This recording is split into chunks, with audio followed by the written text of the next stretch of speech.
নারী উদ্যোক্তাদের অনুপ্রাণিত করতে তৃতীয়বারের মতো অনুষ্ঠিত হলো আলোকিত নারী থার্ড গেট টুগেদার 2025। নারী শক্তির জয়গান গাইতে দ্য ক্যাফে রিও ও এক্স রিও ট্রিপের কর্ণধার মরিয়ম নিসা ববি আয়োজন করেন এই বিশেষ অনুষ্ঠান।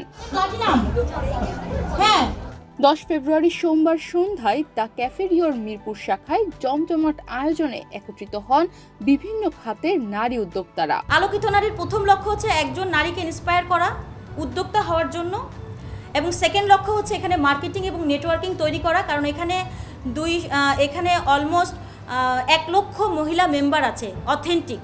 এখানে যারা নতুন করে উদ্যোক্তা হয় তাদেরকে আমরা অ্যাড করি এবং আমরা প্রমোশন, মার্কেটিং, নেটওয়ার্কিং, একটা বিজনেসের জন্য যা যা সোর্স লাগে আমরা সব কিছু রেডি করে দেই এই গ্রুপের মাধ্যমে। অনুষ্ঠানে বিশেষ অতিথি হিসেবে উপস্থিত ছিলেন চিত্রনায়িকা বিদ্যা সিনহা মিম, ব্র্যান্ড প্রমোটার বারিশক, fashion choreographer Gautam Shah, content creator Tapasi Das ও পার্থ প্রীতম চৌধুরী সহ অনেকে। এ সময় নারী উদ্যোক্তাদের নিয়ে বিদ্যা সিনহা মিম বলেন, নারী উদ্যোক্তা যারা আছে তারা সবাই এখানে একত্রিত হতে পারে, একটা কানেকশন বাড়ে, পরিচয় হয়। সো হয় না যে একজনের মাধ্যমে তো একজনের কোন বিজনেস আসলে কাকে কাজে লাগে এটা আসলে আমরা কেউ কখনো বলতে পারি না, বাট এই একটা কানেকশন খুব দরকার, পরিচয়টা। তো এটা অ্যাকচুয়ালি ববি আপুর এই সুন্দর একটা উদ্যোগ যে শুরু করেছে, যার মাধ্যমে আমি এখন যতটুকু জানি যে প্রায় 400 জন জয়েন করেছে। হ্যাঁ, তো এইটা প্রত্যেক বছর আসলে নারীরা যে এগিয়ে যাচ্ছে, নারীরা কোনো অংশে পিছিয়ে নেই, এটা আপনারা যারা সাংবাদিক ভাইয়েরা বা বোনেরা আছেন তারা বেশি বেশি করে হাইলাইট করবেন।